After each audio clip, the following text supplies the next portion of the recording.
لله رب العالمين والصلاة والسلام على سيد المرسلين أما بعد فأعوذ بالله من الشيطان الرجيم بسم الله الرحمن الرحيم الصلاة والسلام عليك يا رسول الله وعلى آلك وصحابك يا حبيب الله الصلاة والسلام عليك يا نبي الله وعلى آلك وصحابك يا نور الله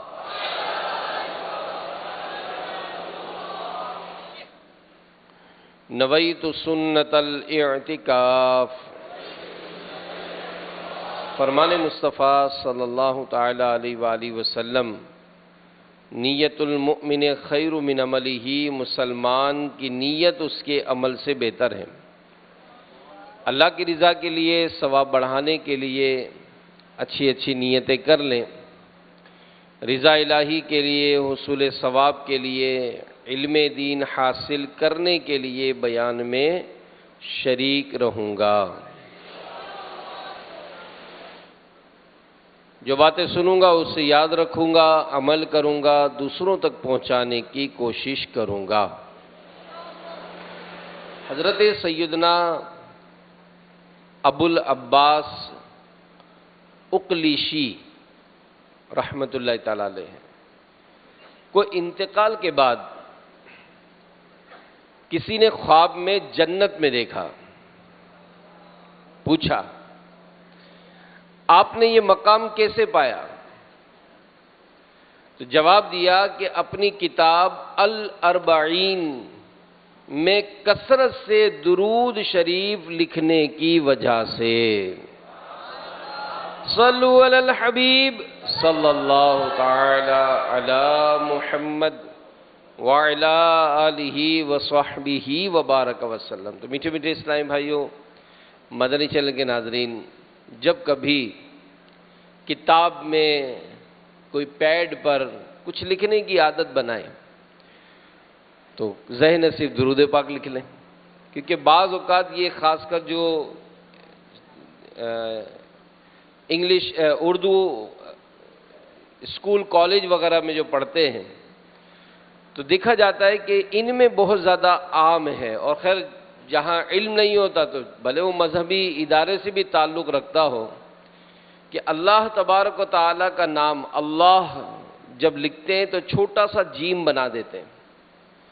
اسی طرح جب نبی پاک علیہ السلام کا نام لکھیں گے تو ساتھ میں چھوٹا سا صاد بنا دیتے ہیں، یا صحابہ کرام کا نام ہوگا تو را دود بنا دیں گے، اللہ کے کسی ولی کا نام لکھیں گے تو را ہا یہ لکھتے ہیں۔ تو یہ اختصار کہلاتا ہے، چھوٹا کرنا۔ تو علماء نے لکھا ہے کہ درود پاک کا اختصار کرنا یہ حرام ہے۔ تو لہذا جب اتنا آپ کاغذ بھر رہے ہیں تو جب آقا کا نام آئے تو صلی اللہ علیہ وسلم بھی لکھ لیا کریں۔ اس کی فضیلت بہت ہے کہ جس نے کتاب میں مجھ پر درود لکھا، حدیث میں ہے، جس نے کتاب میں مجھ پر درود لکھا تو جب تک میرا نام اس میں رہے گا فرشتے اس کے لیے مغفرت کی دعا کرتے رہیں گے۔ تو اب یہ آپ اندازہ لگائیں کہ تھوڑی سی توجہ، بلکہ ہمارے مرحوم رکن شورا حاجی زمزم رحمت اللہ تعالی علیہ، آپ کا بڑا پیارا معمول تھا، جیسا کہ ابھی ماشاءاللہ ہمارے مبلغ جو ہے وہ بیان کر رہے تھے کہ ہمیں کھانا سنت کے مطابق کھانا ہے، تو کم بولنے کی ترغیب یہاں مل رہی ہے، لکھ کر گفتگو کرنے کی ترغیب مل رہی ہے۔ تو حاجی زمزم رحمت اللہ تعالی علیہ کا ایک معمول تھا کہ جو مکتبۃ المدینہ سے جو پیڈ ملتے ہیں، یہ کفل مدینہ پیڈ کہلاتا ہے، یہ لکھ کر گفتگو کرنے کے لیے ہوتا ہے، تو آپ روزانہ اس کا ایک صفحہ لکھا کرتے تھے، اور صفحہ میں کیا کرتے تھے کہ جناب وہ پہلے سے ہی صفحے پر تاریخ بدلتے تھے، بسم اللہ الرحمن الرحیم وصلی اللہ تعالی علی محمد، درود پاک بھی لکھتے تھے۔ تو روزانہ کا ایک صفحہ بنا لیا جس میں تاریخ بھی لکھی، بسم اللہ شریف بھی لکھی، صلی اللہ علی محمد درود پاک بھی لکھ لیا، اور پھر پورا دن ہم نے لکھ کر گفتگو کی۔ تو انشاءاللہ یہ کہ یہ عادت اگر بنائیں گے تو کم بولنے کی عادت ہوگی، اچھا بولنے کی عادت ہوگی۔ تو انشاءاللہ یہ کہ درود پاک لکھنے کی بھی عادت بنائیں، اور جب کبھی ایسا ہم نے کیا کہ ہم نے درود پاک کا اختصار کیا، اللہ تعالیٰ کے نام کے آگے جل جلالہ عز و جل لکھنے کے بجائے ہم نے چھوٹا جیم بنا دیا، تو ان باتوں سے توبہ بھی کر لیں اور نیت کر لیں کہ انشاءاللہ آئندہ جب کبھی نام نامی اس میں گرامی لکھیں گے تو پورا عز و جل صلی اللہ علیہ وسلم رضی اللہ تعالیٰ عنہ رحمت اللہ تعالیٰ علیہ بھی لکھا کریں گے۔ صلو علی الحبیب صلی اللہ تعالی علی محمد۔ عارف باللہ حضرت سیدنا نور الدین عبد الرحمن جامی رحمت اللہ تعالی علیہ فرماتے ہیں کہ امام علی مقام حضرت سیدنا امام حسن مجتبی رضی اللہ تعالی عنہ ایک مرتبہ سفر کے دوران کھجوروں کے باغ کے قریب سے گزرے۔ اس کے تمام درخت یہ خشک ہو چکے تھے، سوکھ چکے تھے۔ حضرت سیدنا عبداللہ ابن زبیر رضی اللہ تعالی عنہما بھی اسی سفر میں ساتھ تھے۔ حضرت امام حسن رضی اللہ تعالی عنہ نے اس باغ میں قیام کیا۔ خدام نے ایک سوکھے درخت کے نیچے آرام کے لیے بچھونا بچھا دیا۔ حضرت سیدنا عبداللہ ابن زبیر رضی اللہ تعالی عنہما نے عرض کی، اے نواسۂ رسول، کاش اس سوکھے درخت پر تازہ کھجوریں ہوتی کہ ہم سیر ہو کر کھاتے۔ یہ سن کر حضرت سیدنا امام حسن مجتبی رضی اللہ تعالی عنہ نے آہستہ آواز میں کوئی دعا پڑھی، جس کی برکت سے چند لمحوں میں وہ سوکھا درخت سرسبز و شاداب ہو گیا اور تازہ پکی کھجوریں آ گئیں۔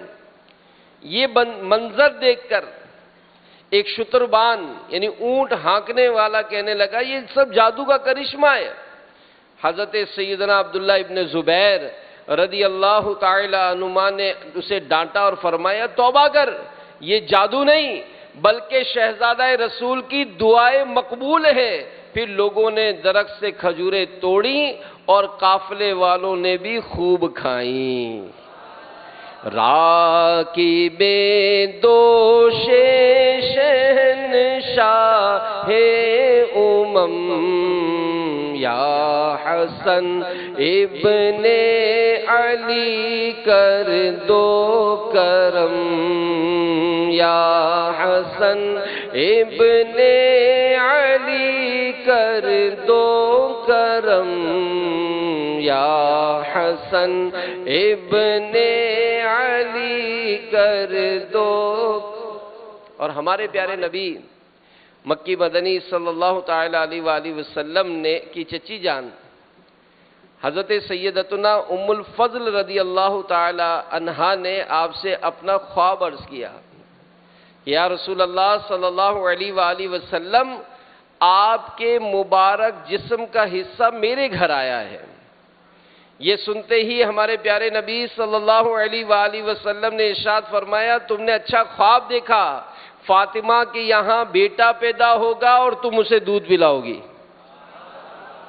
جب سیدتنا فاطمہ الزہرا رضی اللہ تعالی عنہا کے ہاں امام حسن مجتبی رضی اللہ تعالی عنہ کی ولادت ہوئی تو سیدتنا ام الفضل رضی اللہ تعالی عنہ نے امام حسن رضی اللہ تعالی عنہ کو دودھ پلایا۔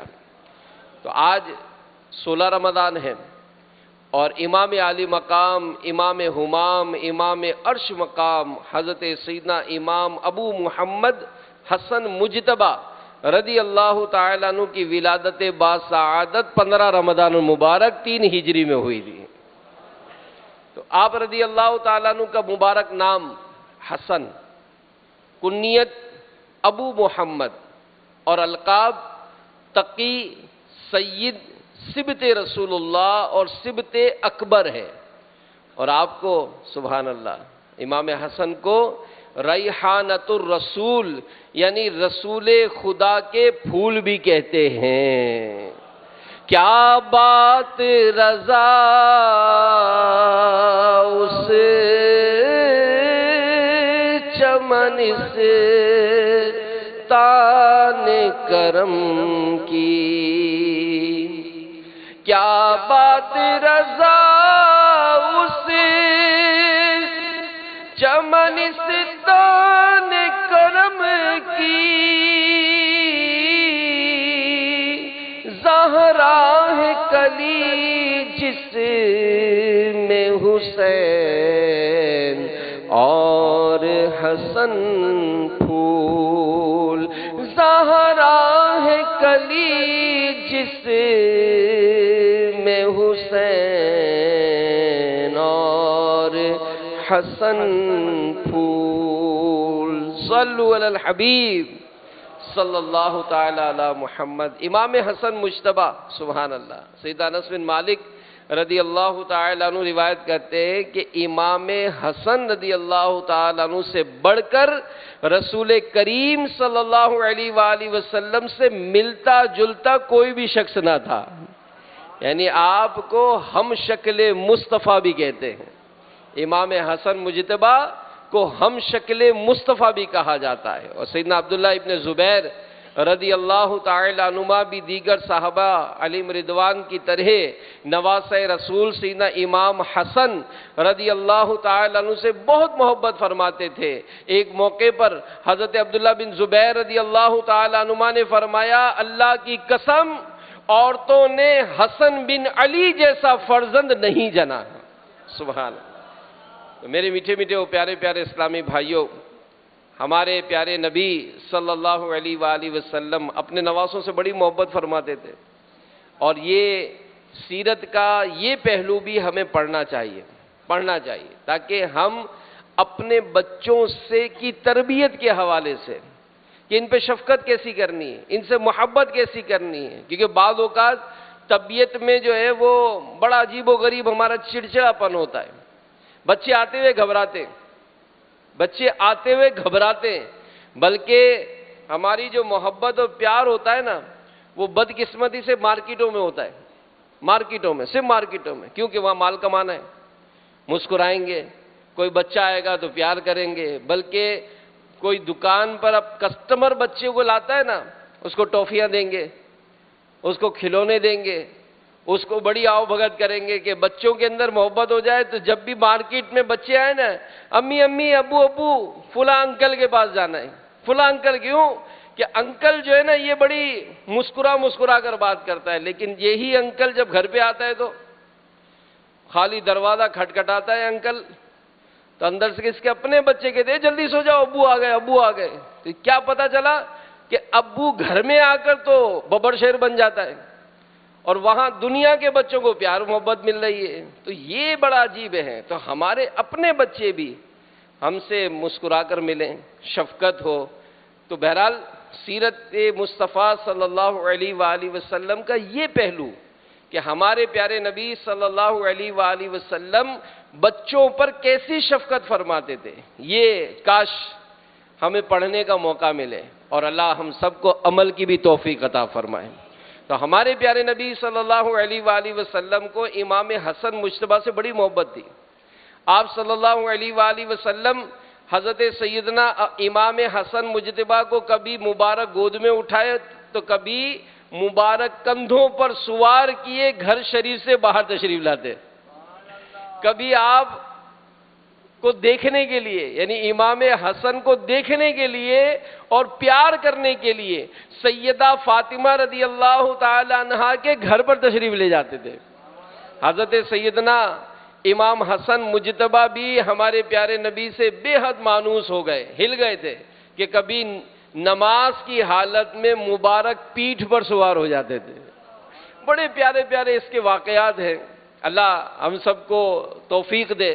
اور میں تو مدنی چینل کے ناظرین کو بھی کہوں گا، یہاں کے حاضرین کو بھی کہوں گا، کیونکہ ماشاءاللہ ہم نے دیکھا ہے امیر علیہ سنت سنتوں پر بڑا عمل کرتے.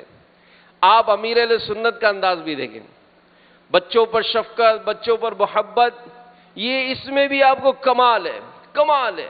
تو بچوں کو جیسے آپ دسترخوان پہ بھی جو اندر دیکھتے ہو کہ بچوں کو کھلانا، میں اتنا حیران ہوا، یقین مانے اتنا حیران ہوا کہ وہ ایک چھوٹا جو مدنی منا ہوتا ہے میرے اہل سنت کے ساتھ، اس نے اپنے منہ میں کوئی چیز لی، نوالا جیسے اس کے ابو نے اس کو دیا کھلانے کے لیے، اب وہ اس نے منہ میں لے کے فوراً نکال لیا اور نکال کر فوراً امیر اہل سنت کی طرف بڑھایا۔ آپ یقین مانے، واللہ میں صحیح بات کہتا ہوں، یقین مانے میں حیران ہو گیا، کسی قسم کا بھی ناگواری کچھ بھی نہیں، بڑی محبت کے ساتھ آپ نے اس کے ہاتھوں سے ہی نوالا کھا لیا۔ اتنا پیارا انداز لگا، میں نے کہا واہ کیا بات ہے میرے مرشد کی، الحمدللہ۔ تو یہ مطلب ایک انداز ہے، یہ انداز ہے، اور جب کبھی یہ انداز ہو نا گھروں میں، آپ دیکھیں اس کو بڑی عزت ملتی ہے۔ جب عمر بڑی ہو جاتی ہے، ہم سے بات نہیں کرو، بھئی کیوں بات نہیں کرو یار، کیوں بات نہیں کرو؟ آپ گھر کا ایک فرد ہے نا، کیوں بات نہیں کریں؟ نہیں میں بہت تھکا ہوا ہوتا ہوں، بھائی تھکے ہوئے ہوتے، لیکن گھر والوں کا بھی تو کوئی حق ہے نا، پوتے پوتیوں کا بھی تو کوئی حق ہے، نواسے نواسیوں کا بھی تو کوئی حق ہے۔ تو گھر میں جو رہتے ہیں وہ بھی تو انسان ہے نا، وہ بھی تو ہماری شفقت، وہ بھی تو ہماری محبت چاہتے ہیں نا کہ ہم ان سے محبت کریں، ہم ان کو شفقت دیں۔ اب ہم ساری، جیسے بعض نوجوانوں کو دیکھا جاتا ہے محلے میں بڑے مشہور ہوتے ہیں کہ جناب یہ بڑا مطلب عزت کرتے ہیں، بھائی آپ کا بیٹا تو بڑا عزت کرتا ہے، بزرگوں کی بڑی عزت کرتا ہے، پورے محلے کا بڑا خیال کرتا ہے، محلے میں کہیں پانی نہیں ہوتا تو آپ کا بیٹا تو بھائی آگے بڑھ بڑھ کر پانی بھر دیتا ہے۔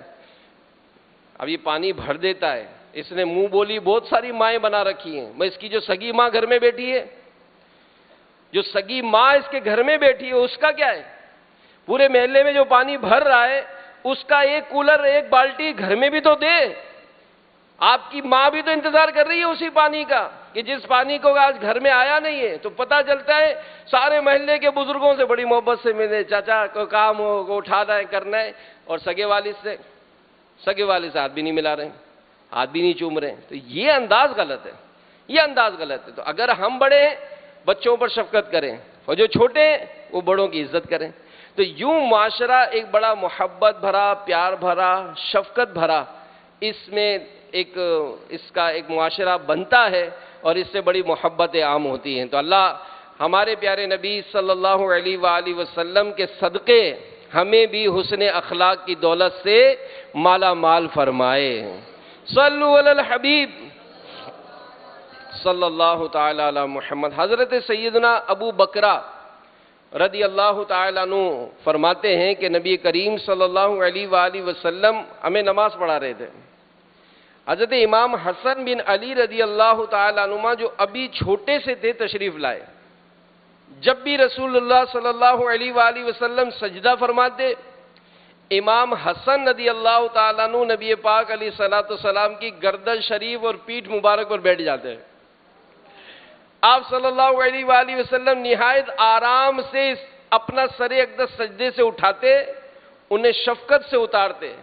جب نماز مکمل کر لی تو صحابہ کرام علیہم رضوان نے عرض کی، یا رسول اللہ صلی اللہ علیہ وآلہ وسلم، اس بچے سے آپ اس انداز سے پیش آتے ہیں کہ کسی اور سے ایسا سلوک نہیں کرتے، تو ہمارے پیارے نبی صلی اللہ علیہ وآلہ وسلم نے ارشاد فرمایا، یہ دنیا میں میرا پھول ہے، ان دو کا صدقہ جن کو کہا میرے پھول ہیں، ان دو کا صدقہ جن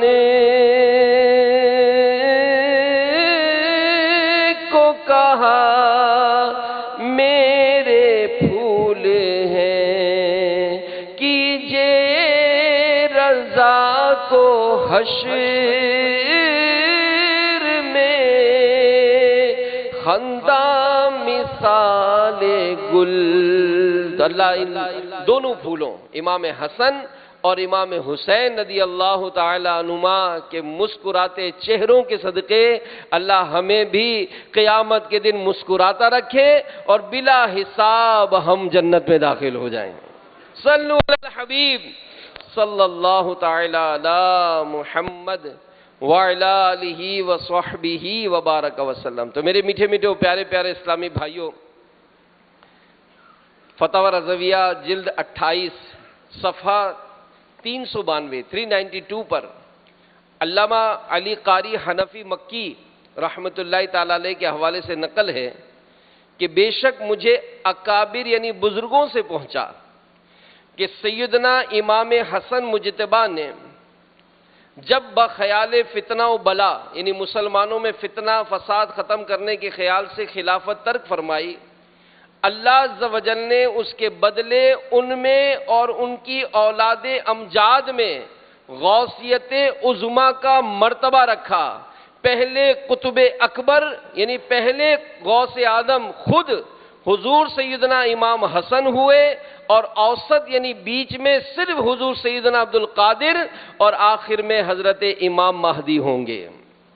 صلو علی الحبیب صلی اللہ تعالی علی محمد وعلی آلہ وصحبہ وبارک وسلم۔ تو میرے میٹھے میٹھے پیارے پیارے اسلامی بھائیوں، ہمارے پیارے پیارے اللہ کے نبی کے نواسے امام حسن مجتبی رضی اللہ تعالیٰ عنہ، سبحان اللہ، یہ ان کی بڑی پیاری پیاری کرامات یا امیر اہل سنت نے مرتب فرمائی ہیں۔ ایک بڑی پیاری بات میں نے پڑھی، انشاءاللہ آپ کے بھی علم میں اضافہ ہوگا اور بڑی اس میں ایک برکت ہے۔ امیر المومنین سیدنا عثمان غنی رضی اللہ تعالیٰ عنہ نے نکاح کی دعوت میں شرکت کے لیے امام حسن رضی اللہ تعالیٰ عنہ کو پیغام بھجوایا۔ جب آپ تشریف لائے تو امیر المومنین سیدنا عثمان رضی اللہ تعالیٰ عنہ نے اپنے ساتھ مسند پر بٹھایا۔ حضرت سیدنا امام حسن رضی اللہ تعالیٰ عنہ نے فرمایا کہ میرا روزہ ہے، اگر میرے علم میں یہ بات آ جاتی کہ آپ دعوت فرمائیں گے تو میں نفل روزہ نہ رکھتا۔ سیدنا عثمان غنی رضی اللہ تعالیٰ عنہ نے ارشاد فرمایا، آپ چاہیں تو، بڑی پیاری بات ہے، بڑی پیاری بات ہے، شاید کتابوں میں آپ نے اگر پڑھی ہو تو شاید وہ مطالعے میں گزر گئی ہو۔ عثمان غنی رضی اللہ تعالیٰ عنہ نے فرمایا کہ آپ چاہیں تو آپ کے لیے وہی اہتمام کیا جائے جو ایک روزے دار کے لیے کیا جاتا ہے۔ امام حسن رضی اللہ تعالیٰ عنہ نے پوچھا کہ روزہ دار کے لیے کیا اہتمام کیا جاتا ہے؟ ارشاد فرمایا وہ یہ کہ روزہ دار کو سرما اور خوشبو لگائی جائے۔ اللہ اکبر، روزہ دار کو سرما اور خوشبو لگائی جائے۔ پھر امیر المومنین سیدنا عثمان غنی نے سرما اور خوشبو منگوائی اور آپ رضی اللہ تعالیٰ عنہ کو یہ دونوں چیزیں لگائیں۔ تو امیر اہل سنت لکھتے ہیں کہ اے عاشقان صحابہ و اہل بیت، اس حکایت سے ہمیں یہ معلوم ہوا کہ اگر مسلمان پہلے سے کھانے کی دعوت دے تو موقع کی مناسبت سے اس کی دل جوئی کی خاطر روزہ نفل ترک کر دینا مناسب ہے۔ اور یہ بھی پتہ چلا کہ اگر کوئی روزہ دار گھر میں آ جائے، اب اس کو کھلا پلا تو نہیں سکتے، تو اس موقع پر اس کو خوشبو لگائی جائے اور اس کی آنکھوں میں سرما لگایا جائے۔ کیا بات! صلو علی الحبیب صلی اللہ تعالی علی محمد۔ یا ضمناً ایک بات عرض کروں، یہ رسالہ جو ہے نا، یہ میرا خیال ہے 10 روپے یا 12 روپے کا ہوگا۔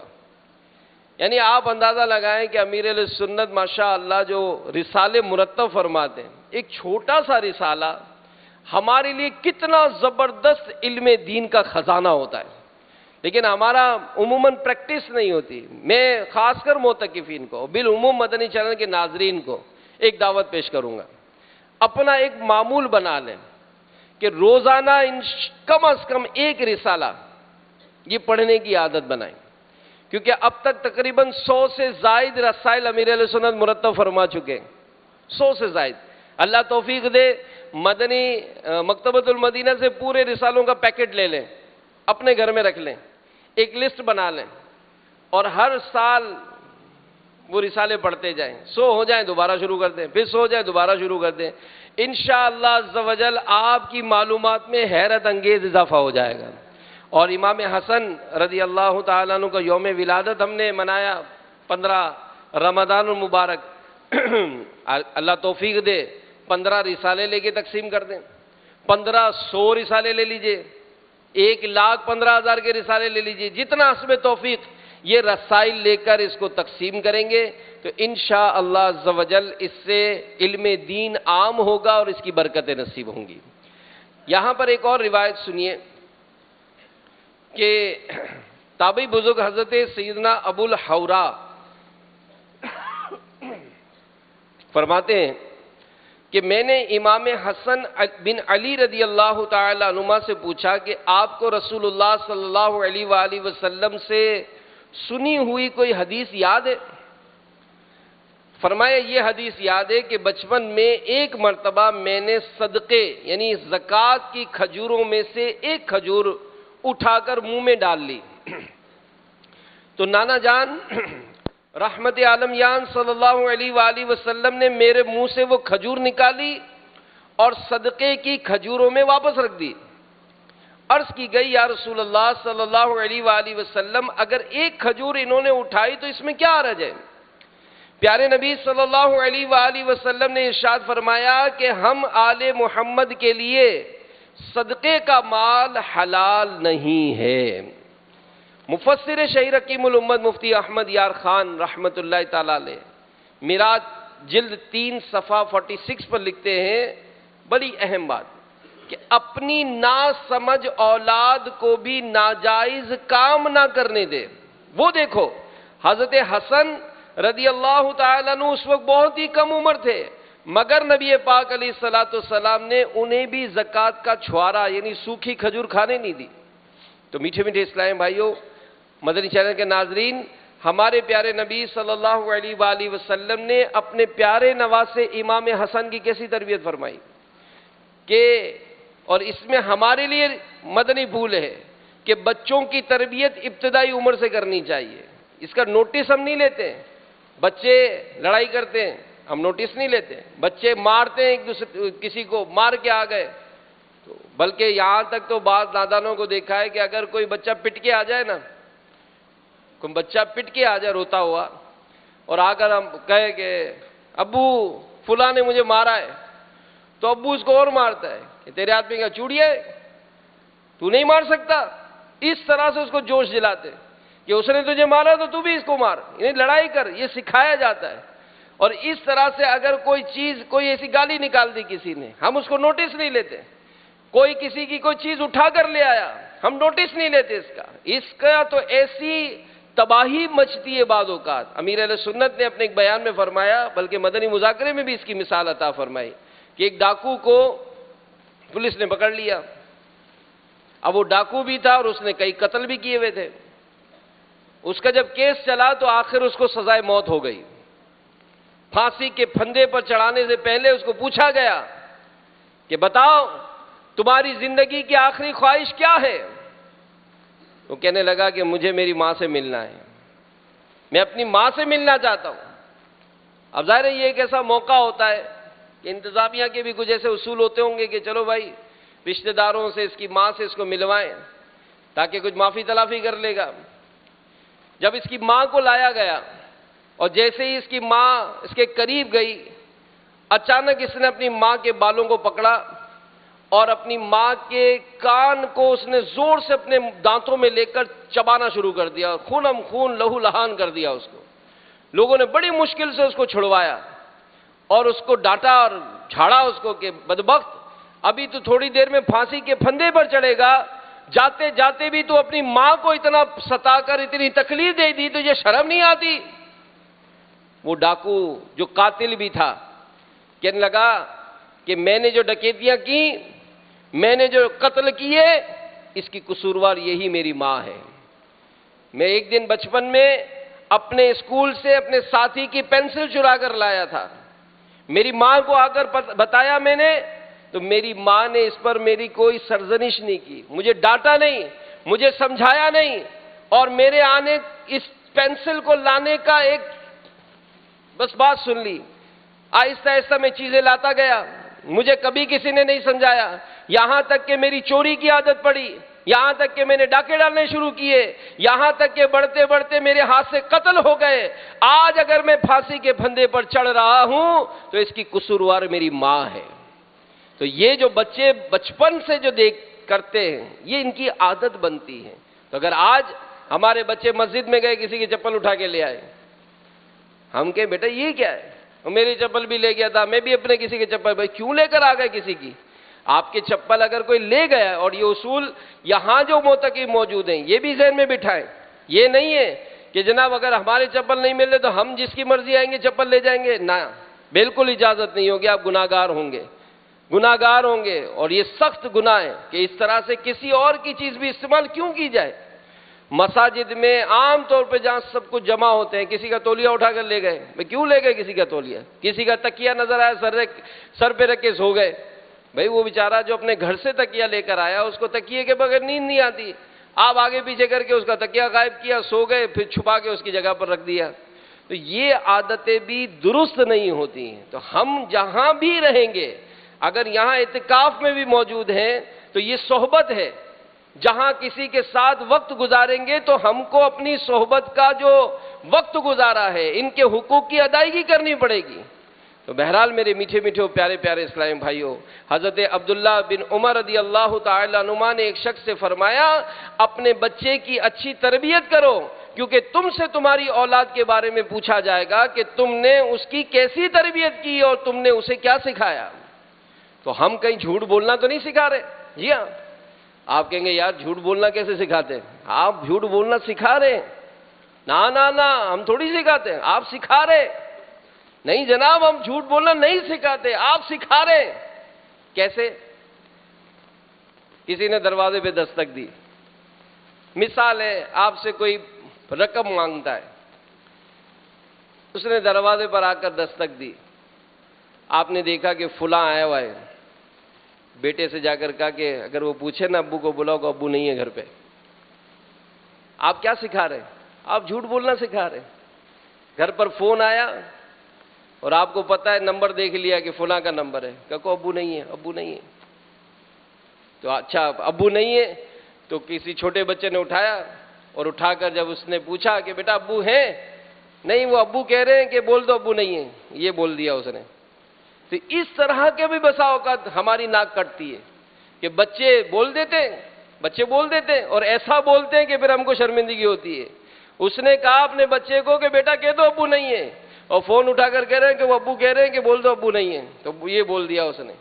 تو اگر ایسا کبھی ہوگا تو ہم اپنے بچوں کی اچھی تربیت کریں، ان کے سامنے جھوٹ نہیں بولنا، ان کے سامنے جھوٹ نہیں بولنا۔ تو بہرحال اللہ تعالی ہم سب کو برکت نصیب فرمائے اور دین اسلام کی مبارک تعلیمات پر عمل کرنے کی توفیق عطا فرمائے۔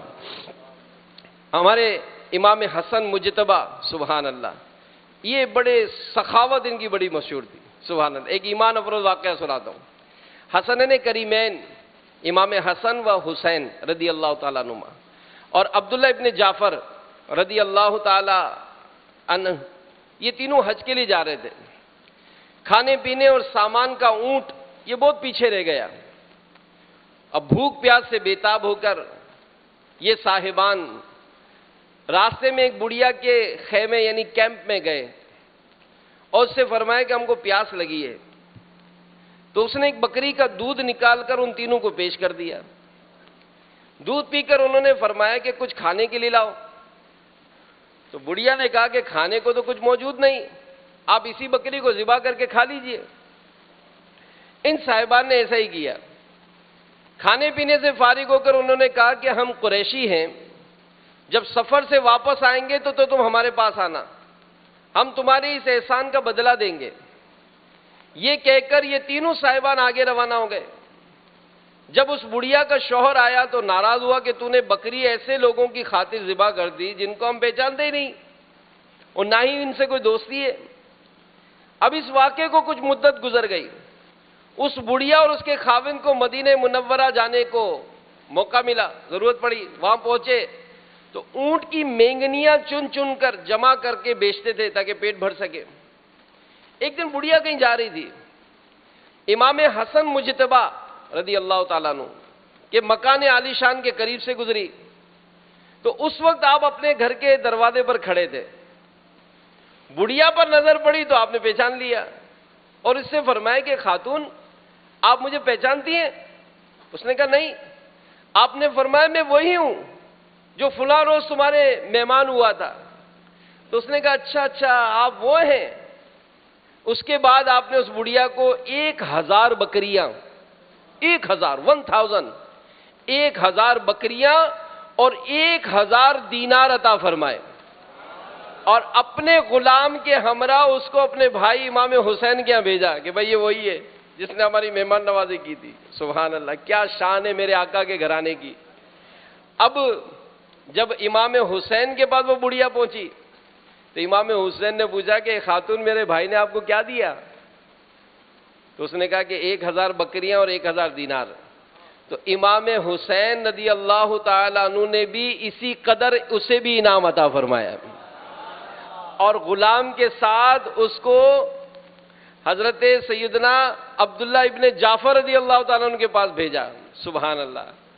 اب جب عبداللہ ابن جعفر کے پاس پہنچے، انہوں نے پوچھا کہ دونوں بھائیوں نے تجھے کیا دیا، کتنا مال دیا؟ تو اس نے کہا دونوں حضرات نے 2000 بکریاں اور 2000 دینار عطا فرمائے۔ حضرت سیدنا عبداللہ ابن جعفر رضی اللہ تعالیٰ عنہ نے بھی اس کو 2000 دینار اور 2000 بکریاں عطا فرمائی۔ یوں وہ بڑھیا 4000 بکریاں اور 4000 دینار لے کر اپنے شوہر کے پاس پہنچی۔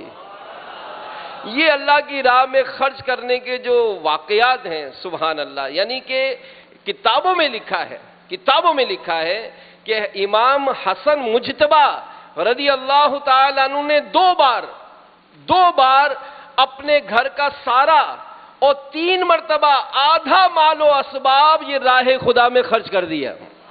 یہ جذبہ ہوتا تھا ان کا، یہ جذبہ ہوتا تھا۔ بلکہ میں آپ کو ضمناً اس میں ایک بڑی پیاری بات بتاؤں کہ ایک مرتبہ ایک ٹیوب ویل پر کچھ عورتیں پانی بھر رہی تھیں، کچھ کپڑے دھو رہی تھیں۔ ایک عورت نے دوسری سے پوچھا، بہن آج تو نے کیا کھایا ہے؟ تو اس نے کہا کہ میں تو 1 مہینے سے کھیر کھا رہی ہوں۔ تو اس نے پوچھا کہ 1 مہینے سے کھیر کھا رہی ہوں؟ کہا ہاں۔ کیسے؟ کہا کہ 1 مہینے پہلے میں نے کھیر کی دیگ چڑھائی تھی، بس تب سے روز کھا رہی ہوں۔ ایک عورت دور بیٹھی کپڑے دھو رہی تھی، اس کو بھی کھیر بڑی اچھی لگتی تھی۔ تو اس نے کہا یہ تو بڑا اچھا طریقہ ہے، میں بھی آج پکا لیتی ہوں 1 دیگ، روزانہ کھایا کروں گی۔ چنانچہ اس نے بھی گھر جا کے دیگ چڑھا دی، اور دیگ چڑھا کر اس نے اسٹور میں رکھ دی، تھوڑی سی کھیر نکال کر کھائی۔ دوسرا دن آیا، اس نے پھر کھیر نکال کے کھائی۔ اب جب تیسرا دن آیا تو کھیر میں ہلکی ہلکی سی بو آ رہی تھی، اور چوتھے دن تو اتنی بدبو تھی کہ کھایا نہیں گیا، ساری پھینک دی اس نے۔ چند دن کے بعد پھر جب ٹیوب ویل پہ جمع تھی عورتیں، اس عورت سے پھر کسی نے پوچھا کہ بہن آج کیا کھایا تم نے؟ اس نے کہا 1 مہینے سے میں تو کھیر کھا رہی ہوں۔ وہ بڑی حیران ہوئی، اس نے کہا میں آج جا کے پوچھوں تو صحیح بھائی ایسا ہے کون سا طریقہ ہے، تمہاری کھیر کیسے خراب نہیں ہوتی ہے؟ تو اس نے جا کر اس عورت سے پوچھا کہ بہن تم نے کچھ دنوں پہلے بھی بتایا تھا کہ 1 مہینے سے تم کھیر کھا رہی ہو، اور 1 مہینے پہلے تم نے دیگ چڑھائی تھی، تو میں نے بھی گھر جا کر دیگ چڑھائی اور کوٹڑی میں رکھ دی تھی دیگ۔ 1 دن کھائی، 2 دن کھائی، تیسرے دن ہلکی ہلکی بو تھی، اور چوتھے دن تو خراب ہو گئی ہے ساری کھیر۔ تمہارا طریقہ کیا ہے؟ تمہاری کھیر خراب نہیں ہوتی ہے، تم نے کس طرح پکایا ہے؟ تو وہ مسکرانے لگی اور کہنے لگی کہ 1 مہینے پہلے جب میں نے کھیر پکائی تھی نا تو سارے محلے میں بانٹ دی تھی، اب روزانہ کسی کے گھر کھیر پکتی ہے، وہ مجھے بھیجتی ہے اور میں کھا لیتی ہوں۔ تو یہ ایک انداز ہے نا کہ ہم بانٹیں گے تو ملے گا نا، بانٹیں گے تو ملے گا۔ تو اب اگر ہم کچھ دیں گے، اللہ کی راہ میں خرچ کریں گے، تو اللہ ہمیں بھی عطا فرمائے گا۔ لیکن یہ سودا کون کرے؟ یہ سودا کون کرے؟ ہم تو بس روز کھانے والے ہیں، کھلانے والا کہاں ہوگا؟ اللہ کی راہ میں دینے والا کہاں ہوگا؟ تو ہمارے اسلاف، ہمارے بزرگوں کی سیرت کہ امام حسن مجتبی سے محبت کرنے والوں کو یہ درس کہ آپ نے اپنی زندگی میں اپنے گھر کا سارا مال 2 بار اور 3 بار آدھا مال اللہ کی راہ میں خرچ کر دیا۔ آج ہمیں موقع ملتا ہے، کئی ایسے ہمارے غریب رشتہ دار ہوتے ہیں، کئی ایسے جان پہچان والے لوگ ہوتے ہیں جن کی مدد کرنی چاہیے، لیکن کہاں؟ آج فیضان دعوت اسلامی الحمدللہ ہم پا رہے ہیں، مدنی چینل دیکھ رہے ہیں، مدرسے میں اگر ہم ہاتھ اٹھوائیں کہ بھائی بتائیں کس کی اولاد میں سے، کس کے رشتہ داروں میں سے، کس کے یہاں پر کوئی دعوت اسلامی کے مدرسے میں پڑھا ہو، میں کہوں گا ہر دوسرا آدمی آپ کو ہاتھ اٹھاتا نظر آئے گا، میرے بیٹے نے حفظ کیا ہے، میری بیٹیوں نے پڑھا ہے، میں نے خود قرآن یہی درست کیا ہے۔ تو یہ کسی نے ایسے مدرسے قائم کیے تھے نا، جو بڑھتے بڑھتے آج 2750 ہو گئے۔ آج آپ دیکھیں معاشرے میں تقریباً 74,000 حفاظ اس مدنی منع اور مدنی منیاں آپ کی دعوت اسلامی نے فراہم کیے ہیں۔ 2 لاکھ مدنی منع اور منیاں ایسی جن کو ناظرہ قرآن پاک پڑھایا ہے، 550 جامعۃ المدینہ جس میں درس نظامی کرایا جا رہا ہے، جس میں آگے چل کر ان کو مفتی بننے کا شوق دلایا جا رہا ہے۔ یوں معاشرے میں دین اور مذہب کے معاملات کو بہتر سے بہتر بنانے کی کوشش کی جا رہی ہے، لیکن ہم خود سوچیں ہمارا اس میں حصہ کتنا؟ محلے میں ہم دعوت اسلامی کی مسجد بنی، آئے تھے اسلامی بھائی، بول کے گئے، ترغیب دلائی، ہاں مجھ سے رابطہ کر لینا، میں بھی دوں گا۔ بھائی وہ تم پلاٹ خرید لیا، اب چلو بن رہا ہے مسجد، کچھ خرچ کر دو۔ جی میں ضرور کوشش کرتا ہوں۔ مسجد پوری بن گئی، میرا تو 1 روپیہ بھی خرچ نہیں ہوا۔ تو آپ کا روپیہ خرچ نہیں ہوا، بلکہ آپ کو توفیق ہی نہیں ملی۔ آپ کو رونا چاہیے کہ یا اللہ میرا مال، میری جان، میرا وقت، میرا ذہن، اے اللہ اپنے دین کی خدمت کے لیے قبول فرما۔ یہ بڑے کرم کے ہیں فیصلے، یہ بڑے نصیب کی بات ہے کہ جس کا مال خرچ ہو جائے، جس کو اللہ تعالیٰ یہ سعادت دے کہ وہ دین اسلام کی سربلندی کے لیے اپنا تن من دھن قربان کرنے کی کوشش کرے۔ لیکن کہاں؟ افسوس بھی نہیں ہوتا ہے۔ محلے میں مسجدیں بن جاتی ہیں، مدرسے بن جاتے ہیں، آپ کا مال آپ کے پاس ہی ہے، چلیں کھا کر کتنا کھا لیں گے، استعمال کر کے کتنا پہن لیں گے، کتنی آسائشیں کر لیں گے، کیا کچھ ہم کو آسائشیں نہیں ملتی ہے، لیکن جہاں دین اسلام کی بات پر خرچ کرنے کی بات آتی ہے ہمارا دل تنگ ہو جاتا ہے۔ تو اے عاشقان رسول، اے عاشقان صحابہ و اہل بیت، اے عاشقان امام حسن مجتبی رضی اللہ تعالیٰ عنہ، میں آپ کو دعوت فکر دے رہا ہوں، غور کریں، سوچیں، اور دین اسلام کی سربلندی کے لیے جہاں مال خرچ کرنے کا موقع آئے اللہ کی راہ میں مال خرچ کریں، جہاں وقت خرچ کرنے کا موقع آئے اللہ کی راہ میں وقت خرچ کریں، جہاں سوچ استعمال کرنے کا وقت آئے۔ مجھے آج صبح فجر میں کچھ شخصیات یہ امیر اہل سنت یہاں فیضان مدینہ میں اعتکاف کے لیے تشریف لائی تھی، تو حاضر ہوئی تھی، تو میں ان سے ملاقات کی، انہوں نے بڑا پیارا جذبے کا اظہار کیا کہ میں مختلف اداروں سے میرا وابستہ ہے، میں بڑا اچھا کنونس کر لیتا ہوں، آپ دعا کریں، میں چاہتا ہوں کہ میں دین کی خدمت کے لیے اپنے آپ کو پیش کروں۔ تو یہ ہونا چاہیے کہ اگر آپ نے کسی کو کنونس کر رہے ہیں اور کنونس کر کے دنیا کما رہے ہیں، اور دنیا کما کر کہاں لے جائیں گے؟ قبر میں کیا ساتھ آئے گا ہمارے؟ کون سی گاڑی آئے گی؟ کون سی گاڑی میں سیٹ صاحب آپ قبرستان جائیں گے؟ پراڈو میں، مرسیڈیز میں، لینڈ کروزر میں، ایئر کنڈیشن کاروں میں جو آپ کی گیریج میں کھڑی ہے، اس میں جائیں گے آپ؟ نہ سیٹ صاحب، آپ تو میت بس میں جائیں گے، آپ کا لاش میت بس میں لے کے جائے گی، آپ کی پراڈو آئے گی قبرستان، آپ نہیں ہوں گے اس میں، آپ نہیں ہوں گے، آپ کی ساری گاڑیاں گیریج میں کھڑی رہ جائیں گی، آپ میت بس میں جائیں گے۔ کون سا لباس پہنیں گے؟ کون سا؟ 1,00,000 روپے والا، 2 لاکھ والا، 5 لاکھ والا؟ نہ، آپ کو تو وہی کفن دیا جائے گا جو لاوارث کو دیا جاتا ہے، لاوارث کو جو کفن دیا جاتا ہے وہی کفن ملے گا۔ کتنی دولت لے کر جائیں گے قبر میں؟ کروڑ، 2 کروڑ، 10 کروڑ؟ ارے نہیں، کچھ بھی نہیں، بلکہ کسی نے تو کہا کہ کفن میں جیب ہی نہیں ہوتا ہے، کفن میں جیب ہی نہیں ہوتا ہے، کچھ بھی نہیں لے جائیں گے، آپ کی گھڑیاں، آپ کی انگوٹھیاں، آپ کی چینیں سب نکال لیں گے، خالی بالکل قبرستان میں ڈال دیا جائے گا۔ تو ہم دنیا میں جب تک جی رہے ہیں اپنے مال کو اللہ کی راہ میں خرچ کریں. اللہ توفیق دے. دعوت اسلامی کا ساتھ دیجئے. الحمدللہ دنیا بھر میں یہ مدنی تحریک سنتوں کی عظیم خدمت کر رہی ہے. اللہ تعالیٰ اس کار خیر میں ہم سب کو حصہ لینے کی توفیق عطا فرمائے. آمین بجاہ النبی الامین صلی اللہ تعالی علیہ وآلہ وسلم. عالمی مدنی مرکز فیضان مدینہ میں انشاءاللہ ابھی جمعہ کی پہلی اذان ہوگی، اور پہلی اذان جو ہے اس کا جواب دینا چاہیے. اور اذان دینے کا جواب کا ثواب سبحان اللہ، ہر کلمے پر 2 لاکھ نیکیاں ملتی ہیں. 2 لاکھ نیکیاں. 15 کلمات اذان میں ہیں، 30 لاکھ نیکیاں ملنے کا وقت قریب آ رہا ہے. اٹینشن ہو جائے بھائی، توجہ فرمائے. اعلان ہوتا ہے نا عاشقان رسول متوجہ ہو. عاشقان رسول کون؟ لبیک، ہم عاشقان رسول.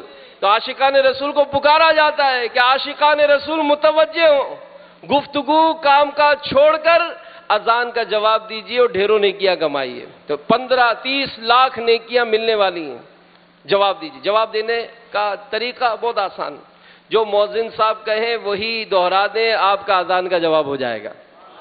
اچھا، جب اقامت ہوتی ہے، جماعت کھڑی ہوتی ہے، اس وقت بھی ہر کلمے پر 2 لاکھ نیکیاں ملتی ہیں. اس وقت 34 لاکھ نیکیاں ملتی ہیں، 34 lakhs. اس کا آسان جواب یہی ہے کہ جو مؤذن کہے وہی دہرا دیں، اذان کا جواب ہوگا. اللہ ہم سب کو عمل کی توفیق عطا فرمائے. آمین بجاہ النبی الامین صلی اللہ تعالی علیہ وآلہ.